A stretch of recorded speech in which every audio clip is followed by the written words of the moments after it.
ఎవరైతే నీతిగా జీవిస్తారో వారి పక్షమైన దేవుడు ఆధారమై ఉంటాడు. నీతిని తగ్గితే ఆయన కూడా వదిలేస్తాడని గమనించాడు. కీర్తనల గ్రంథంలో 4వ కీర్తన 1వ అధ్యాయాన్ని చదువుతున్నాం. 4వ కీర్తన 1వ అధ్యాయంలో నా నీతికి ఆధారమగు దేవా నేను మొరపెట్టినప్పుడు నాకు ఉత్తరం చాలు. ఇక్కడ కీర్తనకారుడి ద్వారా పరిశుద్ధాత్మ దేవుడు రాయించినటువంటి మాటలు అందరు పలకండి. నా నీతికి ఆధారముకు దేవా నేను మొరపెట్టినప్పుడు నాకు ఉత్తరమేమో. ప్రభు నామని మహిమ కలుగును గాక. ఇక్కడ ఈ యొక్క కీర్తనకారుడు మాట్లాడుతున్నాడు.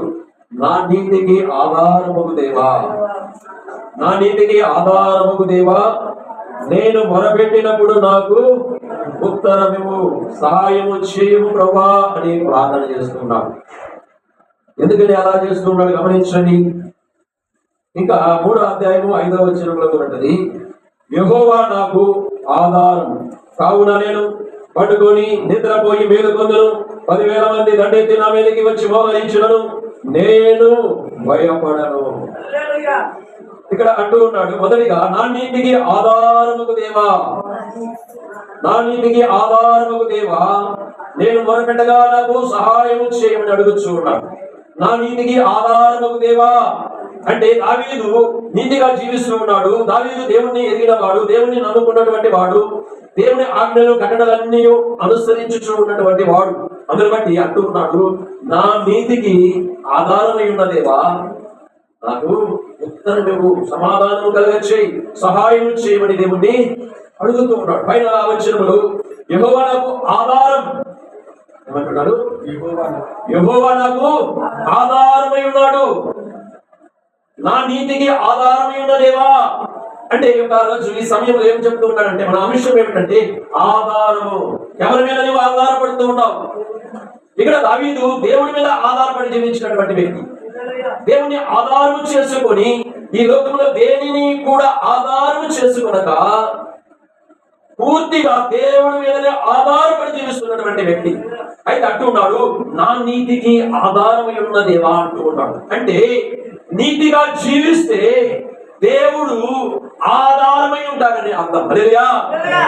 ఎవరైతే నీతిగా జీవిస్తారో, ఎవరైతే నీతిగా జీవిస్తారో వారి పక్షమున దేవుడు ఆధారమై ఉంటాడు. అంటే అతని జీవితంలో అనేక సందర్భాలలో దేవుడు అద్భుతాలను చేసి చూపించాడని.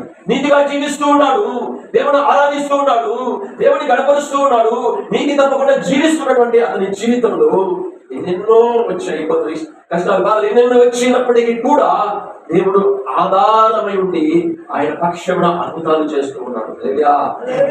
అందుకని ఆ మాట అంటున్నాడు, నా నీతికి ఆధారమై ఉన్నదేవా నేను మొరపెట్టినప్పుడు నాకు ఉత్తరము అని అడుగుచూ ఉన్నాడు. అలాగే ఆ పై వచ్చినప్పుడు యెహోవా నాకు ఆధారం కావున నేను పండుకొని నిద్రపోయి మేలుకొందును. 10,000 మంది దండెత్తి నా మీదకి వచ్చి మోహరించినను నేను భయపడను అంటున్నాడు. గమనించండి, 10,000 మంది దండెత్తి నా మీదకి వచ్చినా కూడా నేను భయపడనంటూ ఉన్నాడు. ఏంటి ఆయన నిబ్బరం అంటే దేవుని ఆధారంగా నీతిగా జీవిస్తూ ఉన్నాడు. నీతిగా ఎవరైతే జీవిస్తూ ఉంటారో వారి పక్షమున కొండంత ధైర్యం ఏమిటంటే దేవుడు నా పక్షమున ఉన్నాడు, ఇదేమి చేయగలడు అన్నటువంటి ధైర్యం. అంటే దేవుడే ఆధారమై ఉన్నప్పుడు ఈ లోకంలో మనుషులు ఎవరిని ఏమీ చేయలేరు. అందుకని ఆ ధైర్యంగా మాట్లాడుతున్నాడు. ఇదిగో 10,000 మంది దండెత్తి నా మీదకి వచ్చి మోహరించినను నేను భయపడను అంటున్నాడు. ఎంత ధైర్యం చూడండి, ఎంత ధైర్యం. 10 మంది వస్తేనే కొట్టడానికి ఉడుకు పుట్టింది సరిపోదు, మరి 10,000 మంది దండెత్తి నా మీదకి వచ్చినా కూడా నేను భయపడను అంటున్నాడండి. మరి ఎంత ధైర్యం ఎక్కడి నుండి వచ్చిందంటే ఆయన జీవితంలో కొన్ని అనుభవించాడు. ఆయన గొర్రెలు కాసుకుంటూ ఉన్నప్పుడు ఇదిగో సింహం ఒకటి వచ్చింది. ఆ గొర్రె పిల్లలు పట్టుకొని పోతూ ఉన్నప్పుడు ఈ యొక్క దేవుని ఎగినటువంటి దావీదుకి తెలియకుండానే దావీదులోనికి దేవుని ఆత్మ వచ్చి ఆ సింహం ఎంట పడి సింహాన్ని యొక్క నోరుని చీల్చి ఆ గొర్రె పిల్లని రక్షించాడండి. సింహం అంటే మామూలుది కాదు.